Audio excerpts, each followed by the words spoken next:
you, everybody, for coming to the College Football Betting with Aaron Torres YouTube channel. If you could do me a quick favor, see that little subscribe button at the bottom of the screen. Go ahead, click that subscribe button. It helps our channel grow. It helps our audience grow. I appreciate it more than you know, as we're talking college football on this channel year-round.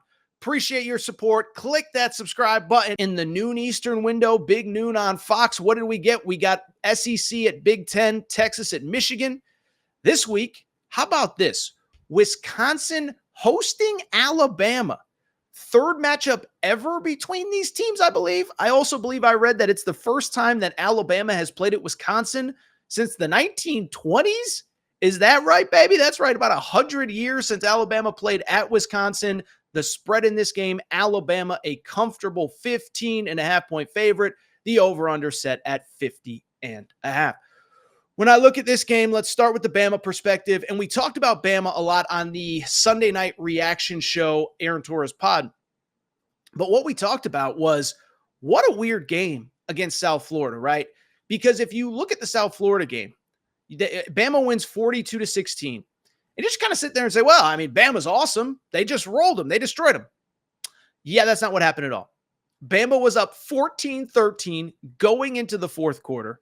Bama was up 21-16 with 7 minutes to go before 3 touchdowns in the final 6 minutes sealed a victory that looked a lot more one-sided than it actually was.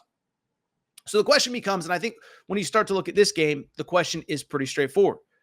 What did Bama do wrong that allowed South Florida to stay in the game? Or there's obviously the possibility that South Florida is just a really, really, really good team. But if we're looking for what did Bama do wrong, it really kind of fell, in my opinion, in 3 different buckets, okay? First bucket, South Florida just has a very athletic running quarterback. This kid was really good against them last year. This kid against Alabama a year ago gave them fits. Byron Brown this year, only 103 yards passing, but 108 yards rushing on 23 carries. Alabama really, I don't want to say they had no answer for him, but he certainly was able to create plays on his own. In terms of other reasons why Bama lost, or Bama could have lost, I should say, they did not lose. They won 42-16. There were a lot of penalties, 11 penalties, and 3 turnovers as well, including Jalen Milrroe fumbling the ball on the goal line. And then most importantly, and this is the conversation everyone talking about Alabama is having this week, is the health of the offensive line. Part of the reason they had so many penalties was because they're moving bodies all around on the offensive line. I believe the stat was 8 penalties on the offensive line on Saturday night. Well, remember, Caden Proctor, who was projected to be one of your starting tackles, has not played in 2 games because of a shoulder injury. Elijah Pritchett, your other starting tackle, was out for part of the South Florida game. He comes back in. He comes back in at some point late in the second half. And oh, by the way, the second that he comes back in, all of a sudden a funny thing happens. Alabama can move the football again. So those are really the reasons that Alabama struggled last week. In terms of Wisconsin, I mean, there's just no way to say it. The Luke Fickell era to date hasn't really been what I think a lot of us thought it was going to be. Last year, obviously, look, there a lot of injuries, including your starting quarterback, Tanner Mordecai. Ches Malusi, your best running back, gets hurt early in the season as well. But this year 2, you expect it to be different. 28-14 win over Western Michigan. You trailed going into the fourth quarter. 27-13 win over South Dakota. So you're 2-0, but your offense has not looked good against 2 inferior teams, including an FCS team. And when I look at what ails Wisconsin, I think it was the decision, and I'm not criticizing Luke Fickell, but I just think it's a fact. Remember, when he got to Wisconsin, what did he decide to do? He said, we're not going to be boring old Wisconsin. We're not going to run the ball 40 times a game and whatever. We're going to bring in Phil Longo as our offensive coordinator. Phil Longo, for people who don't know, was at North Carolina with Drake May. When Drake May had his best season 2 years ago in 2022, Phil Longo was the offensive coordinator. And so Phil Longo comes in. You think you're going to put in this air raid. It just has not worked. Specifically this year, it has not worked because Tyler Van Dyke is your quarterback. And I'm not here to pick on a 21, 22-year-old kid, especially, by the way, one from Connecticut.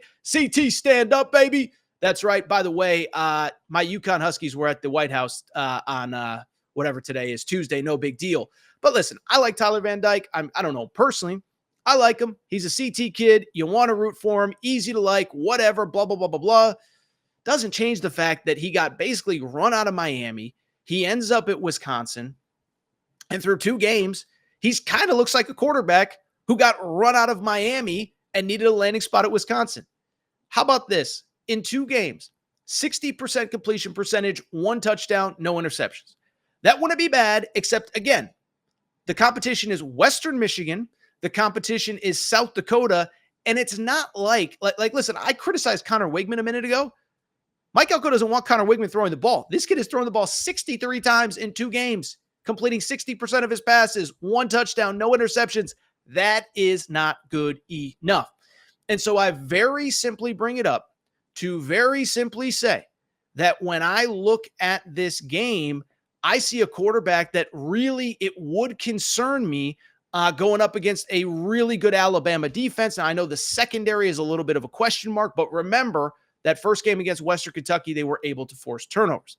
And so when I look at this game, again, Alabama's a 15.5-point favorite. Listen, I think Alabama's going to win. And I'll be honest, I'm not positive that it's close, but I don't know that I love the 15.5. Let me explain why. Why I think Alabama's going to win. I do think they're going to clean up the mistakes from a week ago. Again, it was 42-16. It was 14-13 going into the fourth quarter. But Jalen Milrroe fumbled on the goal line. I mean, that would have made it 21-13. There was just a lot of sloppiness. You're not facing a running quarterback, so you can eliminate that. You are facing a pocket quarterback who has been inconsistent. And what I will say is we don't really know the status of the offensive lineman, but Kalen DeBoer was pretty straightforward about this in his Monday press conference where he said, look, we expect Pritchett back, and we think Proctor is going to be about as close to healthy and 100% as possible going into this game this weekend. So you get both back, you feel pretty good. To me, I'd still be a little bit worried, but it's hard for me to see the scenario Alabama losing this game outright. I don't see it. By the way, it's a noon kickoff. It's not a night game.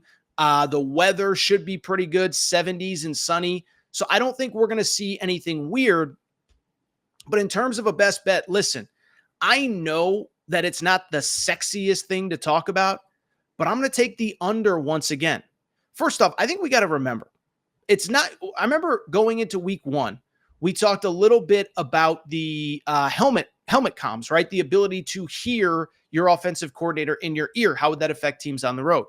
What I've also found interesting, what I don't think we're talking about enough, is the idea that on top of helmet comms, the clock rules have changed. And also the clock doesn't necessarily stop in the ways that it used to. Fewer plays, fewer possessions. I think it leads to more low scoring games. But I also think you got to look at this specific game and the scenario that we're talking about. For Alabama, first of all, for Wisconsin, the only way to keep it close is to not let Tyler Van Dyke beat you. Try to establish the run game. Try to get Ches Malusi, your best running back, going. By the way, it is worth noting, I criticized Tyler Van Dyke a minute ago, but the running game has produced 150-plus yards in both games this season, so they've got a semblance of a run game. And then from the Alabama perspective, one, I'm worried enough about the injuries where I could see the scenario that they simply that they simply don't move the ball super effectively against what the best defense will be, the best defense that they've seen so far this year. The other thing I would add, though, is I was thinking about this. 2 star offensive linemen banged up. Next week, you know what Alabama has? A bye. You know what they got the week after that? Georgia. And so I could see this scenario where this game almost plays out a little bit like the Texas-Michigan game from a week ago. Texas gets up big. They let their foot off the gas. Texas knows that they could be playing 16, 17 games this season, excuse me. And so Texas was like, we don't need to blow these guys out. We don't have to prove anything to anybody. Let's chew up the clock. Let's get out of here. Let's get a win. By the way, Texas was up, 24-3 at halftime. The final score was 31-12. They win by, 19 points? So you look at this Bama game. I mean, what if they're up, 24-3 going in the fourth quarter, and they just let their foot off the gas. Wisconsin scores a touchdown late for the backdoor cover. So I don't love the cover. I would lean Bama, but 15.5 is a lot on the road. But I just think the under is the obvious play here. Bama wants to get out of here without any more injuries as they get set for Georgia. Wisconsin wants to slow this down. Wisconsin wants to run the football as much as they can. I just don't see how we get to 50 points between these two teams unless there's something crazy, multiple pick sixes, fumble recoveries for touchdowns, whatever. So that is my take on Bama. Bama wins. What did I just say? 28-10. That sounds about right to me. Bama wins, gets out of here. The best bet is the under of 50.5.